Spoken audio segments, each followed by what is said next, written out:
Thank you for joining us on Newsline. We are broadcasting live on NBT, Radio Thailand FM 88, and on NBT World. It's Friday, January the 8th of 2016, and you're with me, Trachira Kausan.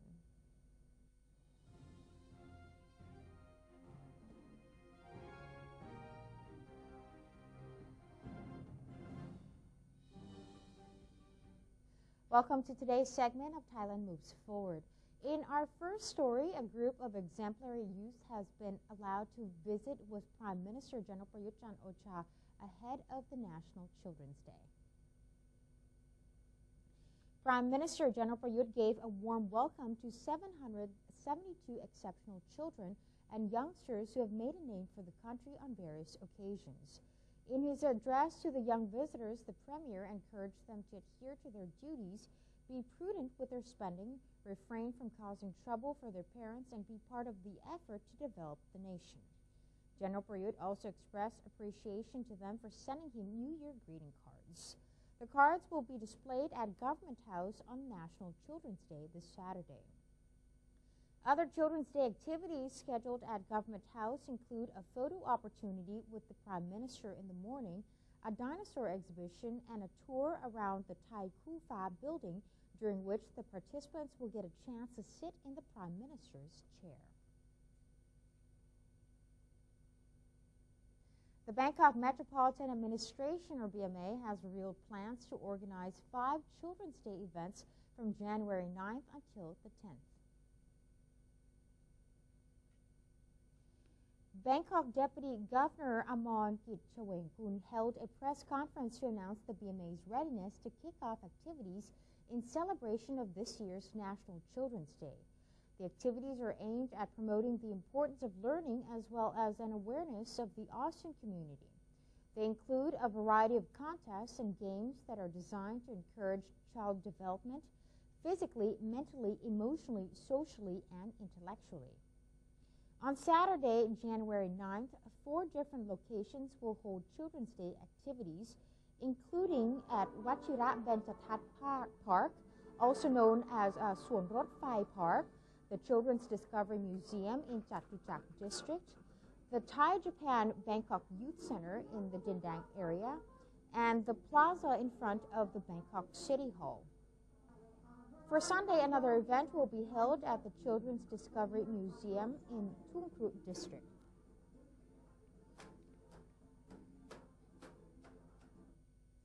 Prime Minister General Prayut Chan-o-cha has affirmed that the government is unable to provide rubber farmers with price subsidies, while urging them to consider growing alternative crops for additional income.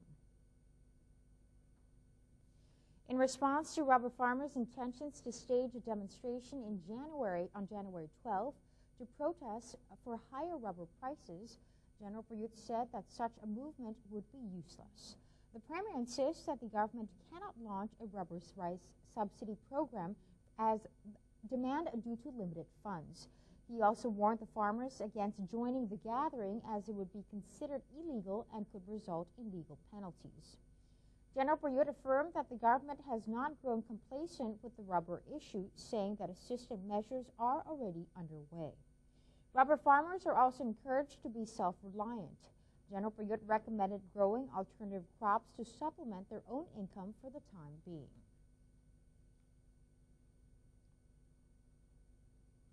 The government is urgently developing targeted measures and incentives to increase the registration of small and medium enterprises. Prime Minister General Prayut Chan-o-cha presided over a meeting of the National Board of SMEs Promotion. He revealed that the meeting considered adjustments that would make the board comply with international regulations. There are 2.7 million SMEs in Thailand, and only 800,000 have registered with the government. The meeting agreed that the government needed to persuade the remaining 1.9 million to register and categorize themselves according to performance. As for the 12 large businesses which have received government support, the meeting confirmed that there was no cronyism involved in the issue. The meeting explained that the 12 businesses were given government assistance to help SMEs in terms of product design and marketing. The Ministry of Finance has been tasked with implementing additional stimulus measures to achieve the government's 2016 economic growth target of 3.8%.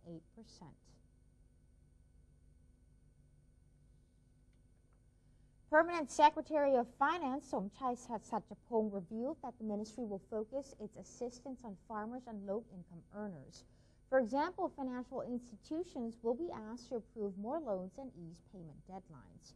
He said that the first quarter of 2016 is expected to perform well, citing projects to support small-scale investments. In the second quarter, he said the challenge is maintaining this positive momentum through a series of carefully timed stimulus measures.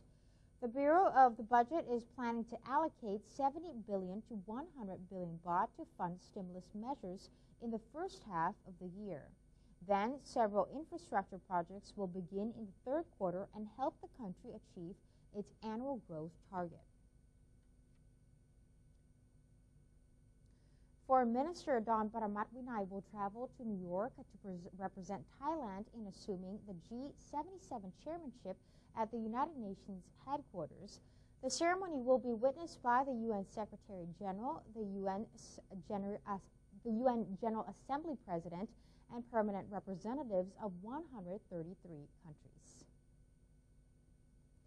Spokesperson for the Minister of Foreign Affairs, Sek Wanatmeti, said the foreign minister intends to direct the G77 towards greater cooperation and creating a sustainable development plan.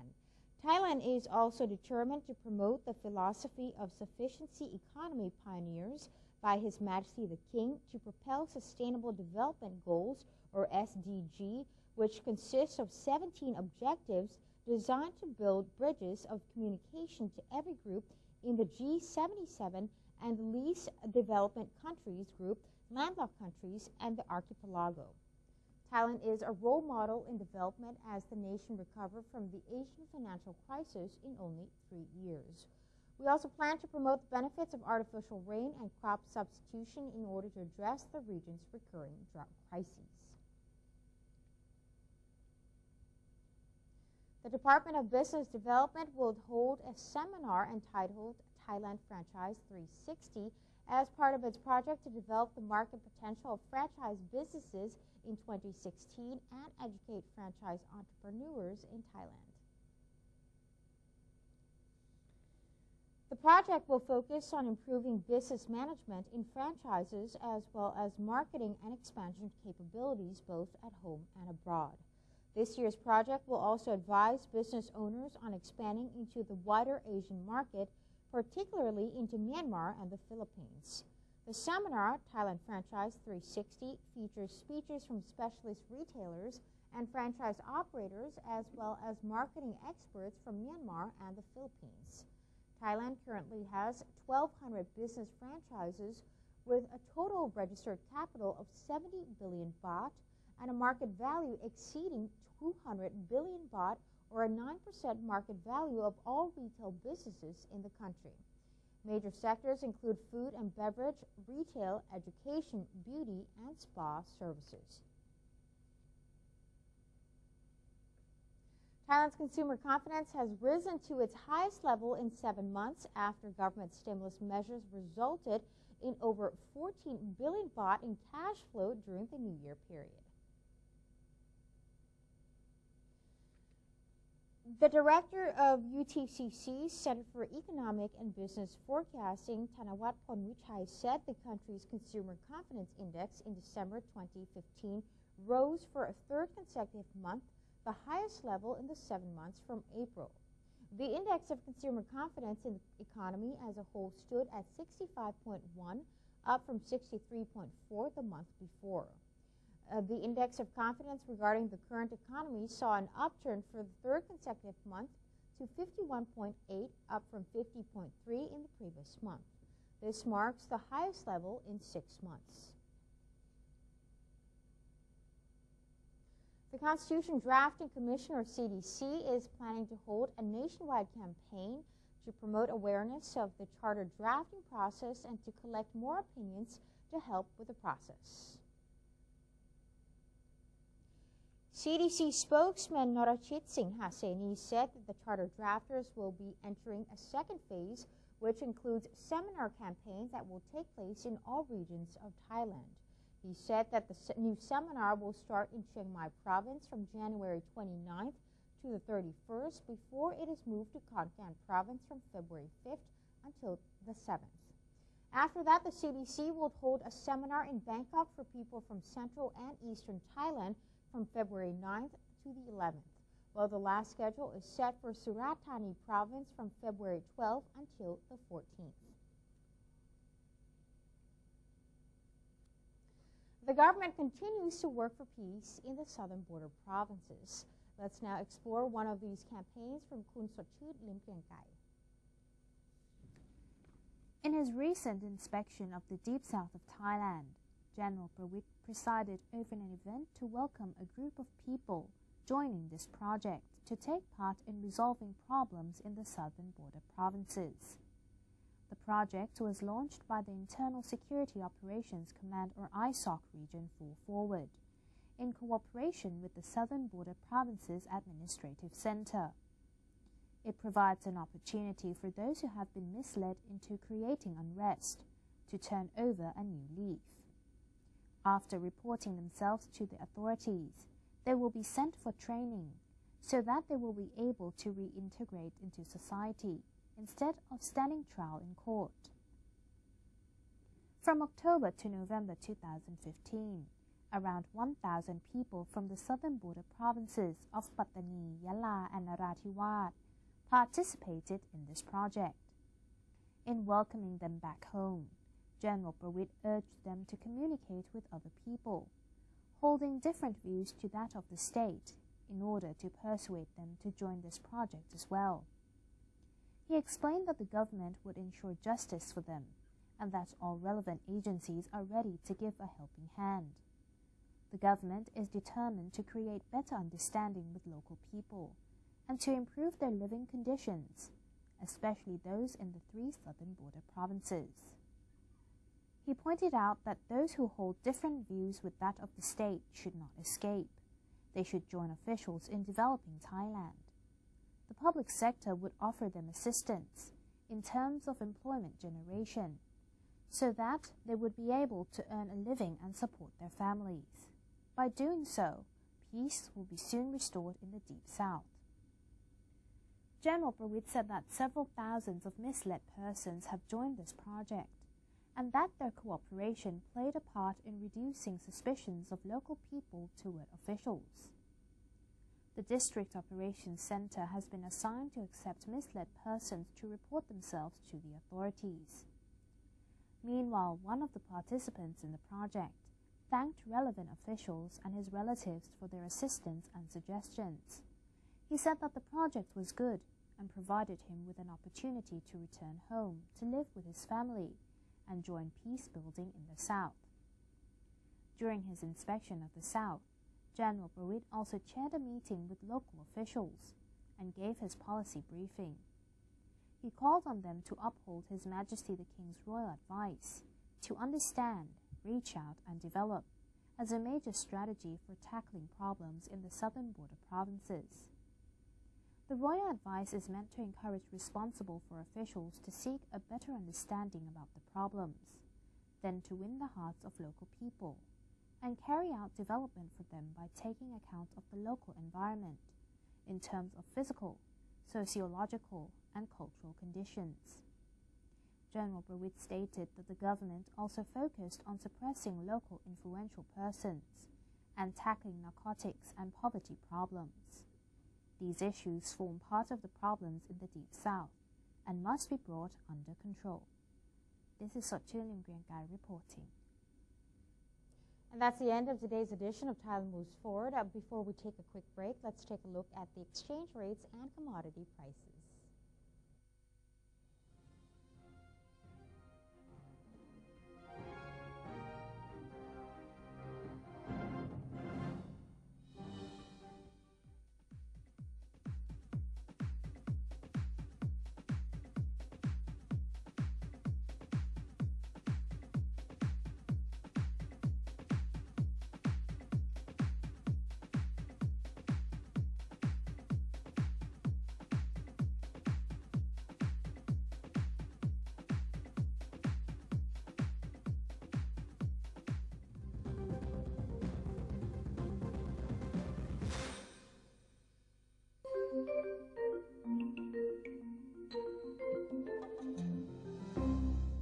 ASEAN Socio-Cultural Community.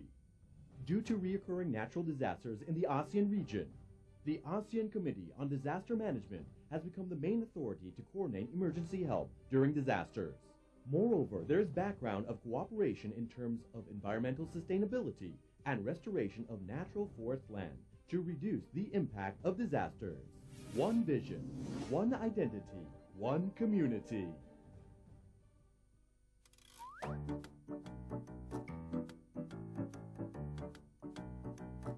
hi there. I'm gonna read the news. Oh, wait. I got something to tell you. As Children's Day is approaching, NBT World is organizing a Children's Day activity. We'll provide an opportunity for little ones out there to try being a news anchor. So take this opportunity to experience how it's like reading the news right here at our NBT station on Vipavadi Road this Saturday. I hope you can come. See you there. Bye.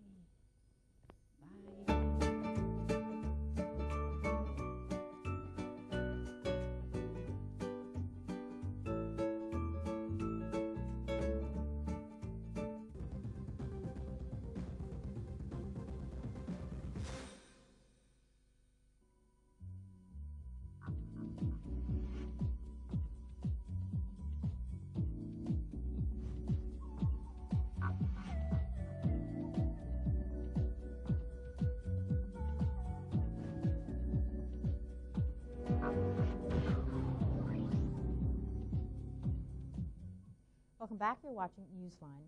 The Department of Industrial Promotion sees great potential for 4 Thai flagship industries to succeed in the greater AEC market and has allocated funds to actively support them. So what are the 4 industries and what is the department's vision for them? For more on this, Kun Panotsi Sinsap has the details. The Department of Industrial Promotion under the Ministry of Industry has recently announced its intention to promote Thai SMEs in the greater ASEAN market and beyond. The department is hoping to see more Thai brands being used and placed on shelves beyond just the local community. The department plans to promote 4 flagship industries: Thai automotive components and parts, food, fashion, and medical devices. These 4 industries already contribute roughly 1.5 trillion baht in export value. The department hopes that with its promotional support, sales by the 4 industries will grow by another 5 to 7% in 2016. These 4 sectors, I can say that our 4 industry is our flagships. We are quite ready for compete in the world market, especially for the AEC market. In order to reach its goal, the department has came up with 3 comprehensive strategies. The first strategy is to create new SME operators through various projects with an allocation of 55 million baht to develop at least 2,000 new operators.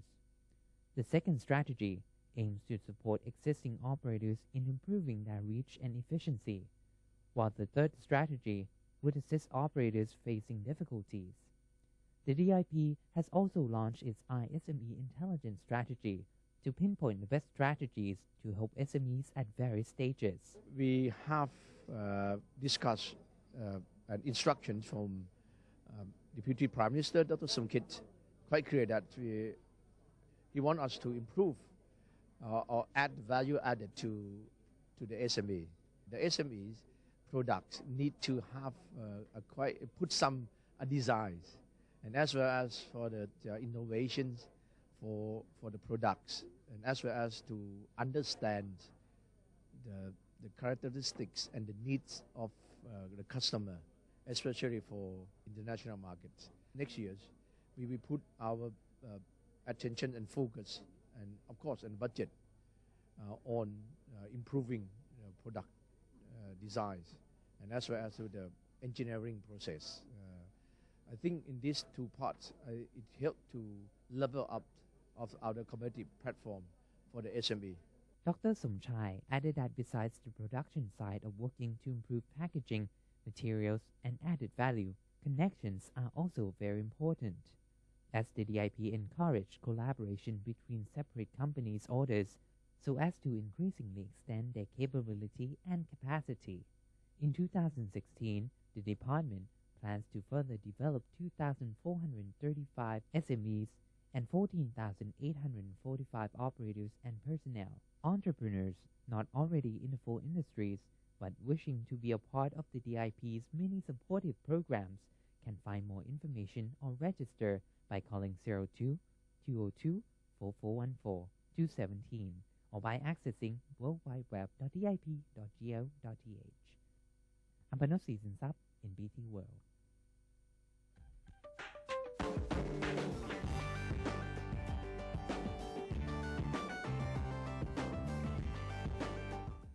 Elsewhere in the world, the White House said that North Korea could face additional economic sanctions after Pyongyang said it had tested a hydrogen nuclear device, noting that it wants to work closely with China to determine the best response.